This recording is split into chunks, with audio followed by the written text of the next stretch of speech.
Hi everyone and welcome to Property Insight. Today we're going to talk about buy-to-let. Is it dead? Heard a lot in the news that buy-to-let is dead, but it's still alive and kicking as far as I'm concerned. My name's Neil Harding. My name's Mark Ashworth and welcome back to Property Insight. Is buy-to-let dead? Yeah, is it dead? Well, I don't think so. But we have looked at deals in the last 12 months where it's certainly become very challenging to make the numbers stack, and know a lot of property investors that think so. And certainly the yields traditionally have always been better on other strategies like HMOs. You've got some HMOs, Mark, Yep. and some single lets. I've got single lets only, and yeah, the margins definitely take a hit with interest rates, of course, on mortgages being the most expensive part of your business expense for a leveraged landlord, which I am. So yeah, it's been a tough place. And I guess it depends a lot on your strategy, what you're planning to do, whether you have a day job, whether you run a trading business, you know, what sort of profession you're in and what you want to do with your money, you know, how you want to invest it. And obviously for some people, they want to diversify, they want to have property portfolio, they might want to put some stocks and shares in there, might want to use up their ISA allowance and put some money into pensions.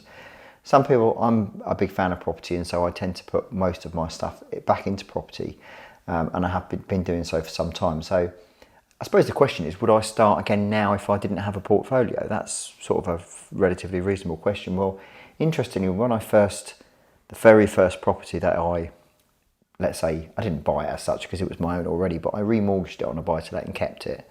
The interest rate was 5.5%, and it didn't stack. It didn't make a profit. It washed its face, as they said. I think there was probably about £100 a month profit after actually management and all that kind of stuff. So really nothing to write home about at all. But when I purchased that property, it was £70,000. It's now probably worth £240,000. Amazing. And I've had it for 20 years.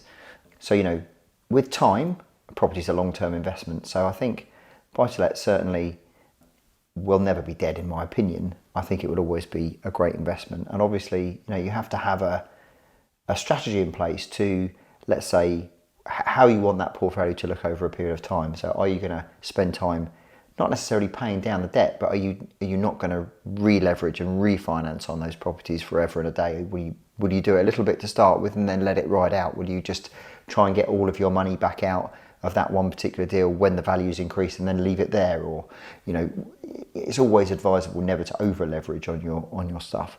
I think it's a long-term play as ever, and if you're in it to get some quick bucks in 2 to 5 years time, I don't really think it's worthwhile.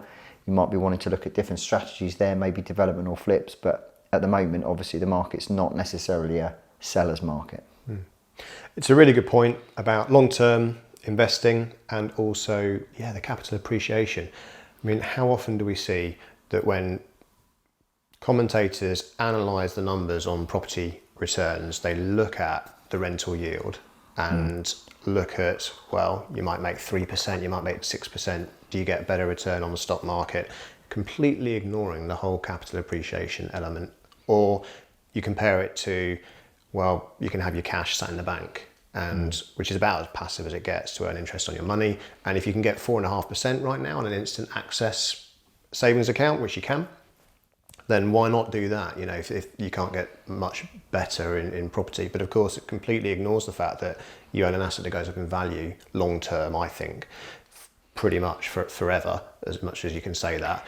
Well, cash doesn't go up in value long term forever, of course. We know it erodes with inflation. So that's a massive, massive factor. That's exactly the point I was just going to make. The inflation erodes your debt. You know, so if you're borrowing on a property, whether it's 75% or whether it's 50% or 25%, the value of that debt will erode over time. And, you know, and inflationary periods are horrible for people who don't have investments, but for those people that are looking to invest, inflation, particularly if it's leveraged, will be your friend and help there. So, yeah.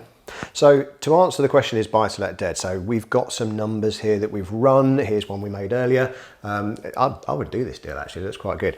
So I spoke to my mortgage broker this morning, and for anybody looking for a purchase buy-to-let investment right now in their own name, and I've chosen that example deliberately because perhaps someone watching this video is looking at their very first buy-to-let investment, it quite possibly would be something that is in your own name rather than a limited company. Let's suppose you can buy a 3-bedroom house for £170,000. Okay, that's the starting point with a purchase price of £170,000. And that's quite a typical price actually for my investment area in Peterborough. I think there are plenty of areas in the country where you could get a 3-bed house for £170,000. And I'm not even talking about trying to buy something below market value or add value with a refurb. This is just off the shelf, you know, pointing to one in the estate agent's window saying, I'll have that one, please. So not a huge amount of legwork required. And probably one that doesn't really require that much work, yeah? Correct. It's pretty much ready to go. Pretty much ready to go. You can move a tenant in pretty much straight away. So a 75% loan to value mortgage would give a loan balance of £127,500. The mortgage works right now are doing a 5-year fix at 3.99%. with a 3% product fee, which could be added to the loan. It's available for remortgages, it's also available for purchases. Now, if you owned that property, if you decided to go ahead with that investment, then and added the mortgage product fee to the loan, then your monthly repayments would be £437 per calendar month. Okay. Now, I know that in my rental area, because actually rents have increased a huge amount, I'm getting £1,000 a month for a 3-bed house now. In fact, I rented one out last week, so I know you can get £1,000 a month. You could probably get a little bit more, but let's just take that as an example because it's real life. £1,000 a month rental income. First point here is, are your stress tests going to be passed? Because different lenders have different stress tests. We've done a different video on stress tests. Well, they do actually easily now with these sorts of numbers. So you sometimes have to apply multiples of 125% or 1.25 multiplied by the monthly mortgage payment, you know, and the rent has to be at least that. Well, whether it's 1.25 or sometimes there's a multiple of 1.4 or even 1.45, regardless, you're easily passing the rental stress tests at this sort of level. I've assumed some costs here of, let's say, 10% for a fully managed letting agent. I have a letting agent that manages all my properties for me. So maybe £100 per calendar month for that. Voids, maybe assume 5% voids, so maybe £50 per calendar month for that.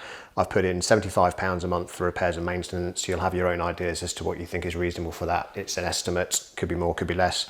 Building insurance of £25 per calendar month, so £300 a year, which I think is plenty for building insurance. So let's just say you've got, anyway, total costs of £250 a month on top of your mortgage interest.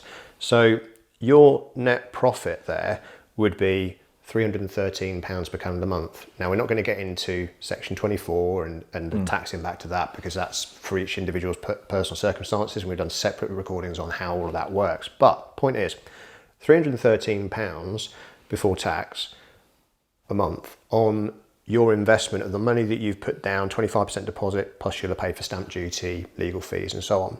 You, depending on what those other costs are, you're somewhere around 7 to 8% return on the capital that you've put into that investment.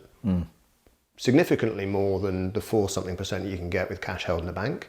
Obviously less passive, but significantly more. And that doesn't include, as we were saying, all the capital appreciation growth you're going to get in the future. And the deflationary process on the money that you've borrowed over time. Absolutely. So therefore, in conclusion, buy-to-let is live and kicking. You heard it here first. So if you like this video, please like the video and subscribe to the channel if you haven't already. It really does help the channel, and it helps us to bring you more content if we can reach more people. So yeah, we look forward to seeing you on the next one.